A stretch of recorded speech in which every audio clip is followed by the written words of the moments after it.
Friends, good morning. Welcome to my ಅಂತರ. ಇದು ನಾನು ಅಮೆಝಾನ್ ಸೇಲಲ್ಲಿ ತಗೊಂಡಿದ್ದು. ಹೇಗೆ ವರ್ಕ್ ಆಗ್ತಿದೆ ನೋಡಿ, ತುಂಬಾ ಚೆನ್ನಾಗಿ ವರ್ಕ್ ಆಗ್ತಾ ಇದೆ.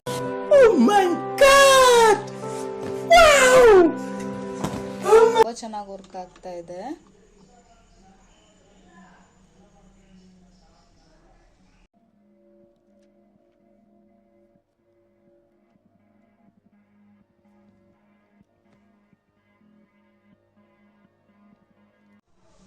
ಆ್ಯಂಡ್ ಇಲ್ಲಿಂದ ನಾನು ಲಾಗ್ ಕಂಟಿನ್ಯೂ ಆಗುತ್ತೆ ನೋಡಿ ಫ್ರೆಂಡ್ಸ್. ನಾನು ಮಾರ್ನಿಂಗ್ ಎದ್ದು ಬಿಸಿನೀರು ಕುಡಿತೀನಿ ಒಂದು ಗ್ಲಾಸ್. ಆ್ಯಕ್ಚುಲಿ ಅದು ಕುಡಿದ್ರೆ ಮೈಂಡ್ ಫ್ರೆಶ್ ಆಗಿರುತ್ತೆ ಆ್ಯಂಡ್ ಬಾಡಿಲಿರೋ ಫ್ಯಾಟ್ಸ್ ಎಲ್ಲ ರೆಡ್ಯೂಸ್ ಆಗುತ್ತೆ ಅಂತ ಆ್ಯಕ್ಚುಲಿ ಕುಡಿತಾರೆ. ಬಟ್ ನಾನು ಕುಡಿತೀನಿ ನೋಡಿ ಫ್ರೆಂಡ್ಸ್. ಇಲ್ಲಿ ಬುದ್ಧಂದೊಂದು ಇದಿದೆ, ನಾನು ಬೆಳಗ್ಗೆ ಎದ್ದ ತಕ್ಷಣ ಅದೇ ನೋಡೋದು. ಆ್ಯಕ್ಚುಲಿ ಅದನ್ನೇ ನಂಗೆ ತುಂಬ ಇಷ್ಟ. ಸೊ ಇಲ್ಲಿ ಇಟ್ಟಿದ್ದೀನಿ. ಆಫ್ಟರ್ ದಟ್ ಇವತ್ತು ಟೊಮೆಟೊ ಗೊಜ್ಜು ಮಾಡಬೇಕು ಅಂದ್ಕೊಂಡಿದ್ದೀನಿ. ಹೇಗೆಲ್ಲ ಮಾಡ್ತೀನಿ ಅದು ಈಸಿಯಾಗಿ ಅಂತ ನಿಮಗೆ ಹೇಳ್ಕೊಡ್ತೀನಿ. ಆಯಿಲ್ ಹಾಕಿ ಅದ್ರ ಜೊತೆಗೆ ಸ್ವಲ್ಪ ಸಾಸಿವೆ ಹಾಕಿ, ಆ್ಯಂಡ್ ಸಾಸಿವೆ ತುಂಬ ಫ್ರೈ ಆಗಬೇಕು. ಆ್ಯಂಡ್ ಆಫ್ಟರ್ ದಟ್ ಒಂದು ಸ್ವಲ್ಪ ಕರಿಬೇವು ಹಾಕ್ತಾಯಿದ್ದೀನಿ. ಆ್ಯಂಡ್ ಅದಕ್ಕೆ ಈರುಳ್ಳಿ ಆ್ಯಡ್ ಮಾಡ್ತೀನಿ. ಆ್ಯಂಡ್ ಮೆಣಸಿನ್ಕಾಯಿ ಇಲ್ಲ, ಸೊ ಅದಕ್ಕೆ ನಾನು ಖಾರದ ಪುಡಿ ಆ್ಯಡ್ ಮಾಡ್ತಾಯಿದ್ದೀನಿ. ಆ್ಯಕ್ಚುಲಿ ಮೆಣಸಿನ್ಕಾಯಿ ತಿಂದರೆ ಗ್ಯಾಸ್ಟ್ರಿಕ್ ಟ್ರಬಲ್ ಅಂತ ಹೇಳ್ತಾರೆ. ಸೊ ಅದಕ್ಕೆ ನಾನು ಇಲ್ಲಿ ಖಾರದ ಪುಡಿನ ಆ್ಯಡ್ ಮಾಡ್ತೀನಿ. ಆ್ಯಂಡ್ ಆಫ್ಟರ್ ದಟ್ ಅದಕ್ಕೆ ಟೊಮೆಟೊ ಆ್ಯಡ್ ಮಾಡ್ತೀನಿ. ಆ್ಯಂಡ್ ಕಾಯಿ ಸ್ವಲ್ಪ ಇಟ್ಕೊಂಡಿದ್ದೀನಿ, ಅಂದರೆ ತುಂಬ ಚೆನ್ನಾಗಿರುತ್ತೆ ಕಾಯಿ ಹಾಕಿದ್ರೆ ಅಂತ ಅಷ್ಟೇ. ಟೊಮೆಟೊನ ಯಾವತ್ತೂ ಡೀಪ್ ಫ್ರೈ ಮಾಡಿದಷ್ಟು ತುಂಬ ಚೆನ್ನಾಗಿರುತ್ತೆ ಫ್ರೆಂಡ್ಸ್.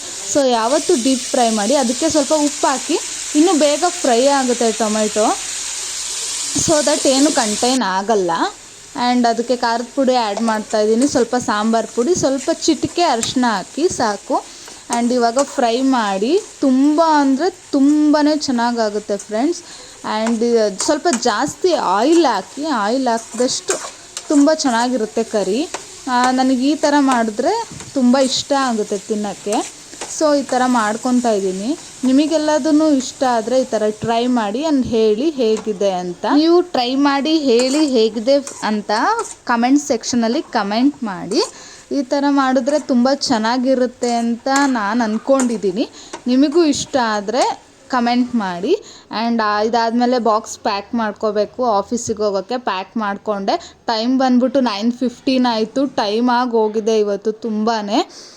ಸೊ ಅದಕ್ಕೆ ಇವಾಗ ಡೋರೆಲ್ಲ ಕ್ಲೋಸ್ ಮಾಡಿ, ಇಲ್ಲಿ ಒಬ್ಬರು ಅಂಕಲ್ ಇದ್ದಾರೆ, ಅವ್ರ ಹತ್ರ ಮಾತಾಡೋಕ್ಕೆ ಅಂತ ಬಂದೆ ನೋಡಿ.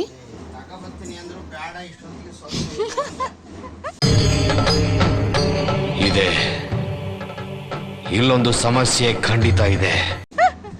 ಏನು ತಿಂಡಿ? ಆ್ಯಂಡ್ ಫ್ರೆಂಡ್ಸ್ ಅದೆಲ್ಲ ಮುಗಿಸ್ಕೊಂಡು ಈಗ ಕಂಪ್ನಿಗೆ ಹೊರಟೆ. ತುಂಬ ಅಂದರೆ ತುಂಬಾ ಟೈಮ್ ಆಗಿದೆ ಫ್ರೆಂಡ್ಸ್. ಇವಾಗ ಹೋಗ್ತಾ ಇದ್ದೀನಿ. ಸೊ ವಾಕೇಬಲ್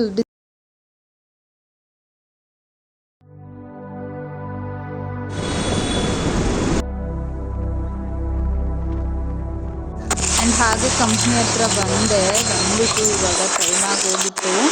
ಬಂದ್ಬಿಟ್ಟು ಒಳಗಡೆ ಹೋಗಿ ಪಂಚ್ ಮಾಡಿದೆ. ಅದಷ್ಟೊತ್ತಿಗೆ ಟೈಮ್ ಆಗೋಯಿತು ಫ್ರೆಂಡ್ಸ್. ಹಂಗೆ ನಾನು ಅಮೆಝಾನಲ್ಲಿ ತೊಗೊಂಡಿದ್ನಲ್ಲ, ಅದೆಲ್ಲ ಪ್ರಾಡಕ್ಟ್ ಹಾಕಿದ್ದೀನಿ ನೋಡಿ ಹೇಗಿದೆ ಅಂತ. ಇದು 100 ರುಪೀಸಿಗೆ ತೊಗೊಂಡಿದ್ದು. ಇದು ಬಂದ್ಬಿಟ್ಟು 300 ರುಪೀಸ್ಗೇನೋ ತೊಗೊಂಡಿದ್ದು. ಆ್ಯಂಡ್ ಕೆಟಲ್ ಬಂದ್ಬಿಟ್ಟು ಅವಾಗಲೇ ಹೇಳ್ದಂಗೆ 200 ರುಪೀಸ್ಗೆ ತೊಗೊಂಡೆ. ಯಾವ ಇವೆಲ್ಲ ಬಿಡೋದಿಲ್ಲ ಅಂತವೆ. ಪ್ಲೀಸ್ ಫ್ರೆಂಡ್ಸ್, ಹಾಗೆ ನನ್ನ ಚಾನಲ್ನ ಲೈಕ್ ಮಾಡಿ, ಶೇರ್ ಮಾಡಿ, ಸಬ್ಸ್ಕ್ರೈಬ್ ಮಾಡಿ.